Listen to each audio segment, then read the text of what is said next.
unconscious do not make a whole when one of them is suppressed and injured by the other. If they must contend, let it at least be a fair fight, with equal rights on both sides. Both are aspects of life. Carl Jung.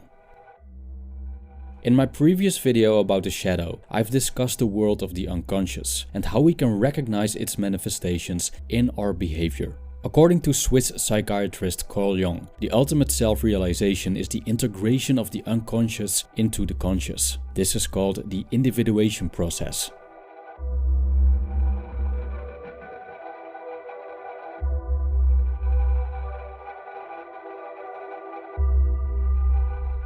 First of all, thank you Daniel for your generous PayPal donation, and thank you Matt and Seeking Spire for supporting me on Patreon. I appreciate it very much. Now let's dive in. The process of individuation is complicated. So for making this video, I've tried to simplify the information I found when studying it and combine it with a few observations. Before we get into the individuation process itself, it is essential to clarify the associated elements: the self, the ego, the persona, the conscious and unconscious, the shadow, and the anima and animus. Now, according to Jung, at the core of our personality there's something called the self. The self is the totality of the conscious and unconscious. The problem, however, is that the vast majority of the self lies hidden in the unconscious. Part of that unconscious cannot be entered.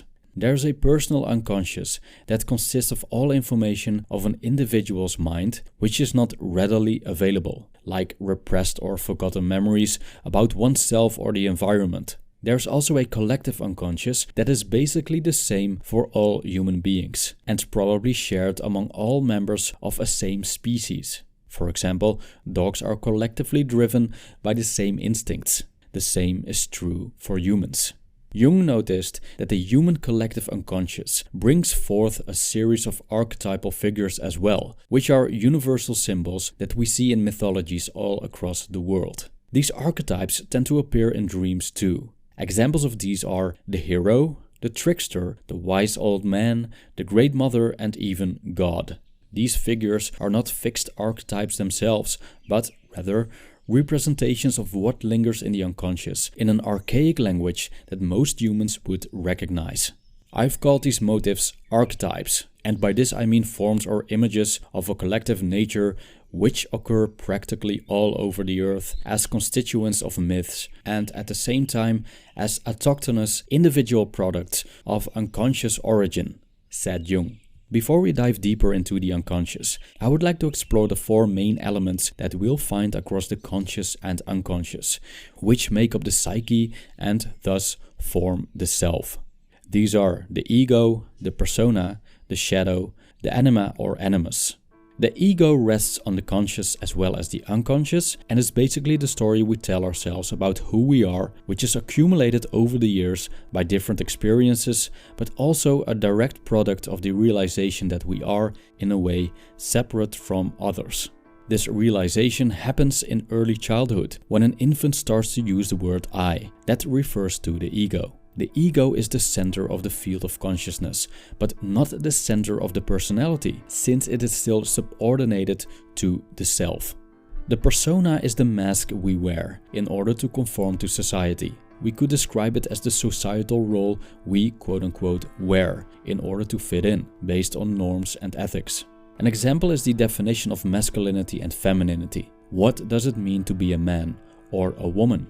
Most cultures and subcultures propose certain criteria for this, and the persona is the product of us meeting these criteria to fit in. The persona is nothing more than a superficial construct of how we want the world to perceive us. The shadow lies in the unconscious and consists of undesirable characteristics that we have repressed and want to keep in the dark. This happens consciously as well as unconsciously. Jung stated that the less the shadow is embodied in the individual's conscious life, the blacker and denser it is. I quote, "If the repressed tendencies, the shadow as I call them, were obviously evil, there would be no problem whatever. But the shadow is merely somewhat inferior, primitive, unadapted, and awkward, not wholly bad." It even contains childish or primitive qualities which would in a way vitalize and embellish human existence, but convention forbids." End quote. Many people aren't even aware that they have a shadow. When parts of it inevitably come to the surface, they tend to brush this off as something outside themselves. I've created a separate video about the shadow. You'll find a link at the top of the screen. According to Jung, in every male there's a female, and in every female there's a male, both hidden in the unconscious part of the psyche. This doesn't mean that we have completely separate human beings inside of us.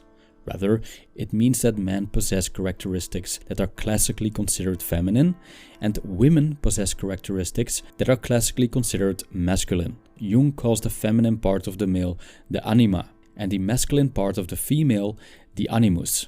Now we have created a map of the psyche according to the ideas of Jung. It's time to talk about the individuation process. Individuation is the integration of unconscious elements of the psyche, as far as this is possible, into the wholeness of the personality. Generally, this process goes naturally when we get older. But there's also the possibility to stimulate it by forms of intervention like therapy. This means that the ego should, first of all, acknowledge that it is not the center of the psyche and that a great part of who we truly are lurks in the darkness of the unconscious. But if we understand anything of the unconscious, we know that it cannot be swallowed. We also know that it is dangerous to suppress it, because the unconscious is life, and this life turns against us if suppressed, as happens in neurosis, said Jung.